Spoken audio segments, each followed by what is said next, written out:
नमस्कार दोस्तों, steno master YouTube channel पर आपका स्वागत है। 5 सेकंड बाद स्टार्ट करेंगे।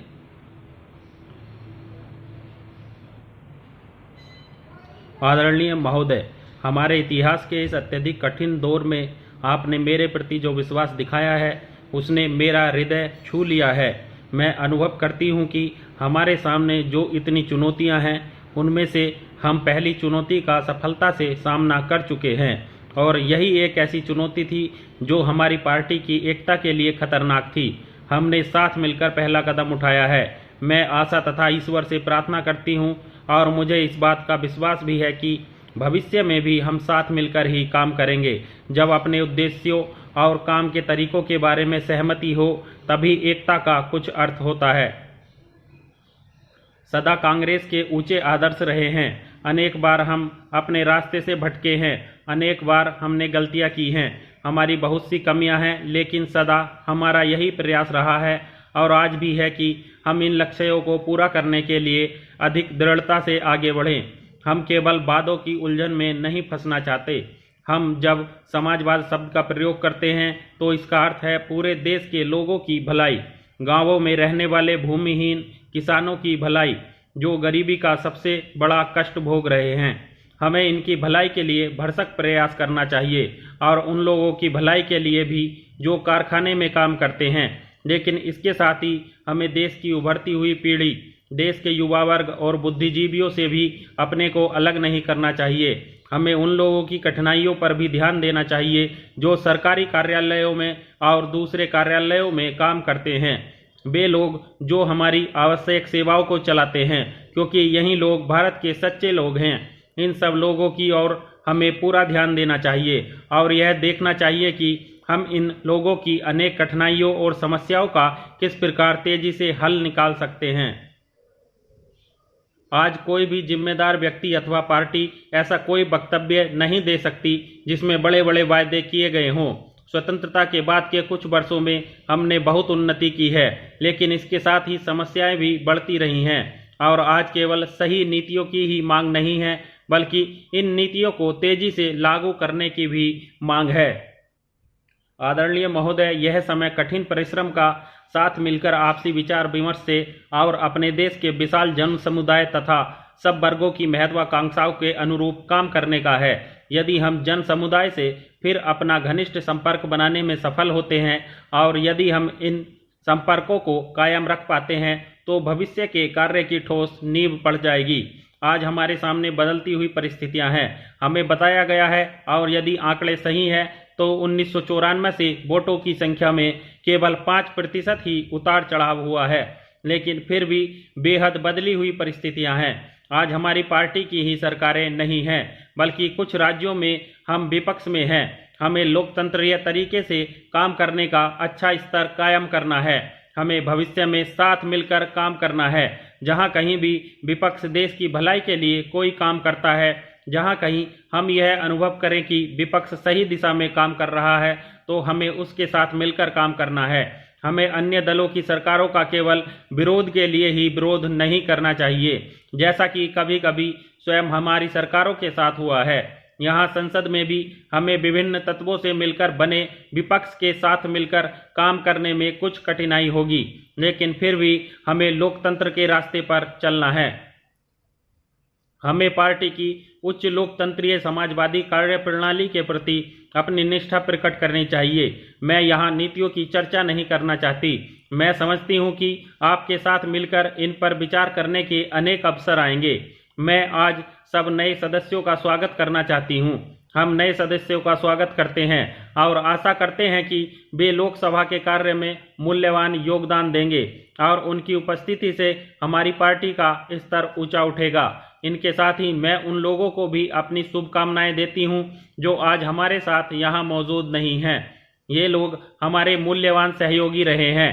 इन लोगों ने सदन की चर्चाओं में महत्वपूर्ण भूमिका निभाई है। उन्होंने पार्टी के कार्यों में महत्वपूर्ण सहयोग दिया है। हमें उन परिचित चेहरों का अभाव खलेगा, पर हम आशा करते हैं कि चाहे वे लोग कहीं भी क्यों न हो, उनकी सलाह हमें मिलती रहेगी।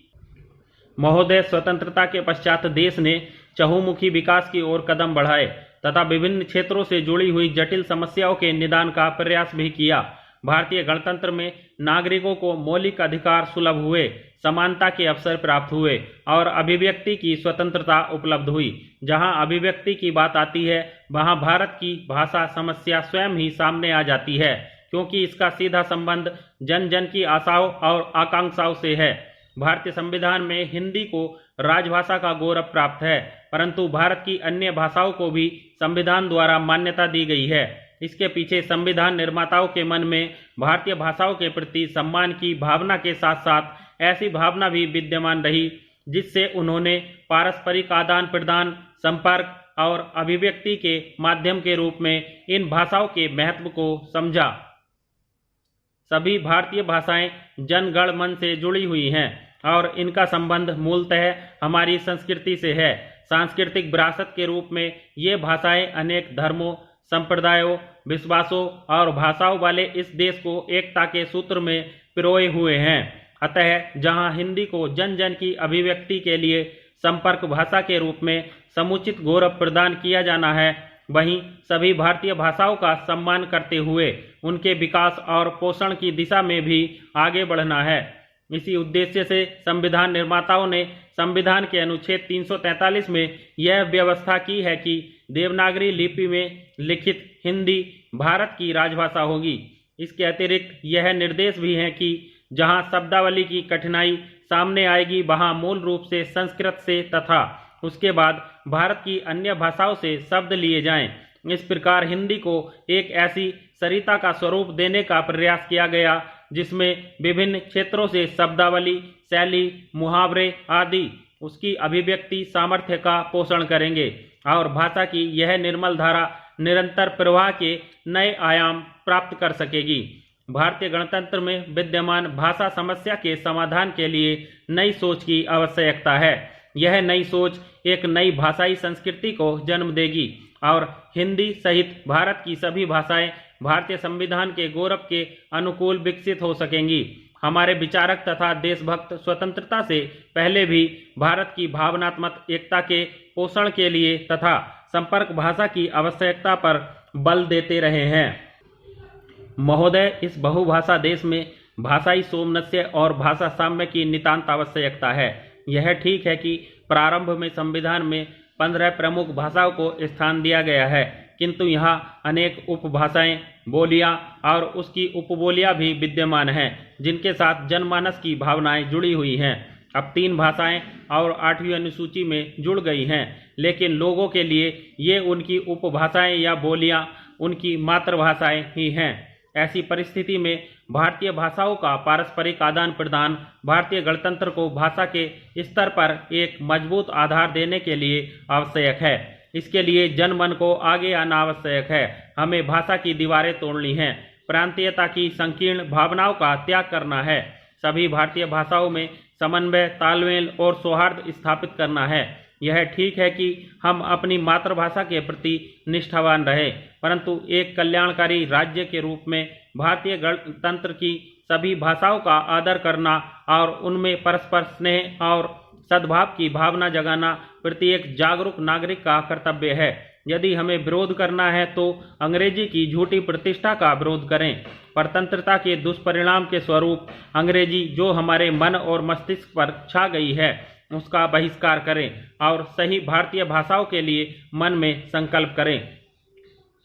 स्वतंत्रता के पश्चात गणतंत्र की गरिमा के अनुकूल राजकाज की भाषा के रूप में हिंदी को बढ़ावा देने के लिए सरकारी और गैर सरकारी स्तरों पर अनेक प्रयास किए गए।